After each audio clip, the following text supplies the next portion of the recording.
The whole case to me is just nasty. And it was such a gotcha moment that there were apparently literally audible gasps in the courtroom because everyone was so shocked to hear this for the first time. A bombshell was revealed in court. P. Diddy. There was a notable increase in streams of his music across various platforms. Does this indicate that people are able to separate the art from the artist? People I don't care about. I am, totally. I will play P. Diddy if I want to. I'll play R. Kelly tonight if I want to. I mean, we'd have to not play Michael Jackson, and no one's not doing that. I still watch Woody Allen Right. films. I mean, I don't know. I totally agree. Well, Woody Allen didn't do anything. Are you really part of that? I don't know. I just brought it up. I mean, We are all a product of not just our own past as people, but our own pasts going back in time. Yes, this is a follow-up video about this Diddy situation. This is my third video I'm doing about this. When I look at what is going on and the bombshell information is coming out in court and people's reactions to this, it clearly tells me that something is happening. Some says Cassie's testimony just proved one thing, like this guy will go free.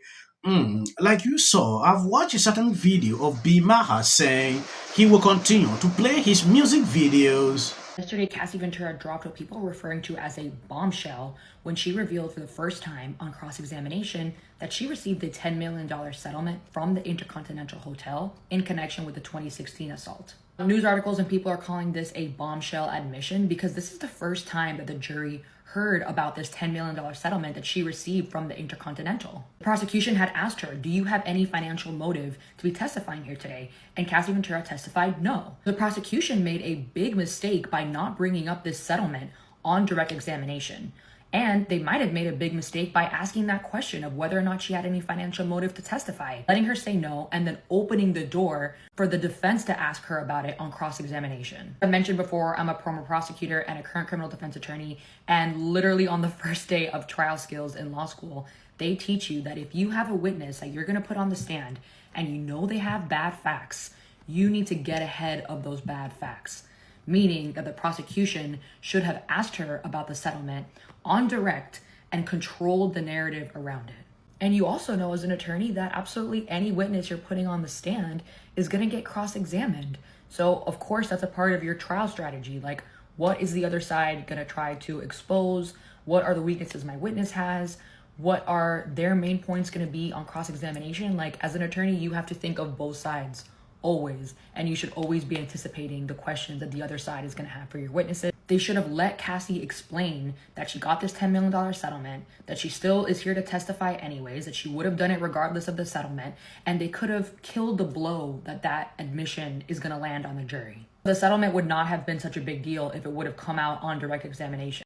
Yes, these few bombshells that I've seen people putting out, I've seen people with mixed reactions. Some says what Cassie was doing, she was happy with it. Yeah, that she was, she was okay for this number of years. Some take an example, consider that Didi was poor. You will not see this girl in this relationship. She would not stay that long. She was there for the money. She went ahead to collect money. When I look at the whole situation, sometimes it is difficult to cover this topic. Yes. Megan Kelly did the whole analysis of the whole situation. When I look at her side, what she said on that clip, which I'm going to show you, was extremely important because she looked at it both ways. This whole, in fact, the whole case to me is just nasty. And it was such a gotcha moment that there were apparently literally audible gasps in the courtroom because everyone was so shocked to hear this for the first time. That is exactly what you never want the other side to be able to do, to make your witness look like a liar. And that's exactly what they did to Cassie Ventura. Or you try to find me in the comments, I'm not calling Cassie a liar by any means. I'm saying the defense tried to make her look like a liar by pointing out that she never brought this up before and that this is the first time we're hearing about this settlement. And they not only made Cassie look like a liar, it also kills the credibility of the prosecution because now the jury's thinking like, hey, we've been listening to Cassie's testimony all week and you guys didn't bring this up. Like, why haven't we heard about this? It seems like such a secret now and it makes it look like it's so much bigger of a deal than it is because they got that gotcha moment. And also because the prosecution is representing the government, they're supposed to be the honest ones. The fact that they're hiding something, it just doesn't play well with the jury. And the jury starts to not trust the prosecution anymore and starts believing what the defense is saying, that this is a setup and they're unfairly going after an innocent man. It's just a horrible situation the prosecution have put themselves in. And from the reports, it seems like that was one of the last questions, if not the last question of the day, which is, of course, wonderful lawyering by the defense attorneys, because you always want to ask your best question last and not ask that extra question to let her explain away why she got this settlement. Only imagine that it was literally like a mic drop and the defense was like, nothing further for this witness. And then Cassie Ventura apparently did get off the stand and walked away, and she literally like huffed getting off the stand. And because that was the defense's last question, that was the last thing the jury heard before they went home for the weekend.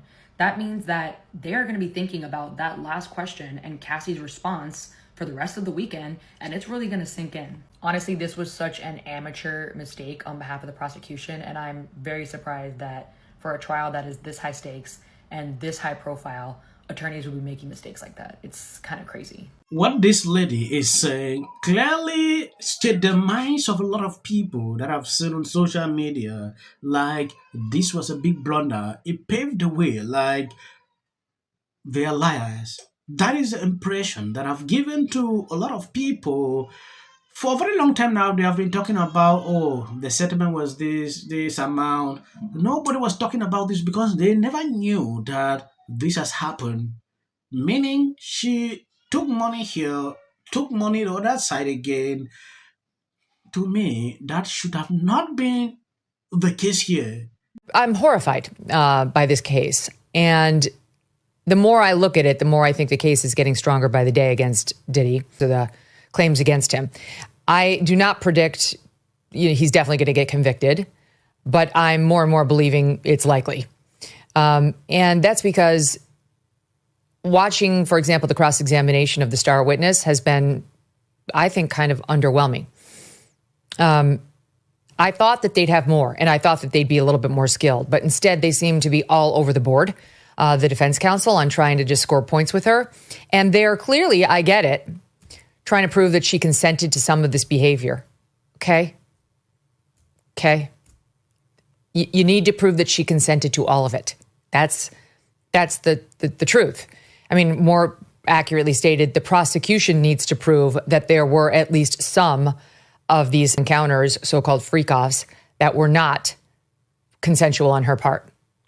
And I think they're doing it, I have to tell you. So let's just take a step back, okay? Because what's interesting about this case, and the reason we're all paying such close attention, is because this is one of the most famous men in the world.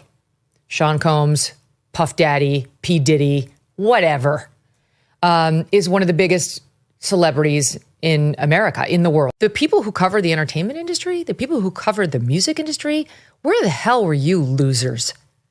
Yeah, that whole, I guess I touched this world a bit in my year at NBC, but that whole world around these celebs is all about one thing: sucking up to them for ongoing access. It's just all about kissing their round rumps so you can have ongoing access to Diddy, and you might be invited to a Diddy party or have him swing by to promote his new record. That's the name of the game. This is what drew my attention. When it concerns other issues, we will see these people getting leaked information, this here. But this whole situation, they don't bother, they don't even cover. They didn't cover it in the very beginning, like to expose certain things like this happening. Because they are scared. Some, like Megan Kelly said here, some just want to have that positions, like, oh, let me not say this, I'll be blocked here, things like this. We are hearing it in 2025. Like, she predicted that the guy might be convicted. I don't know. I'm just reporting the news so you can see exactly what is happening. People have different opinions about this whole situation. Reason I took a decision, like, to play both sides so you can see the mindset of people about this whole situation.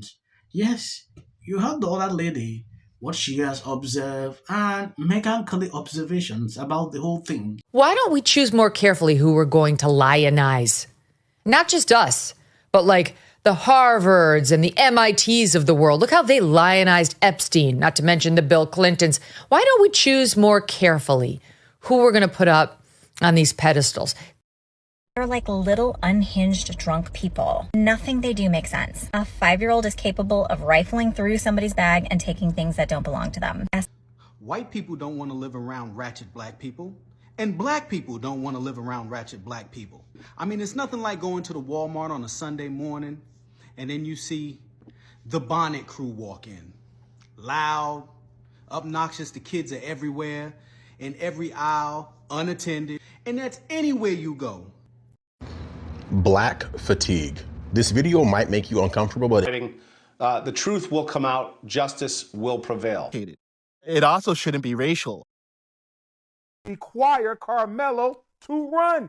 He had a right to stand and defend himself. And I'm going to say that if I am Carmelo Anthony's lawyer, 0 to 100 has been overwhelming.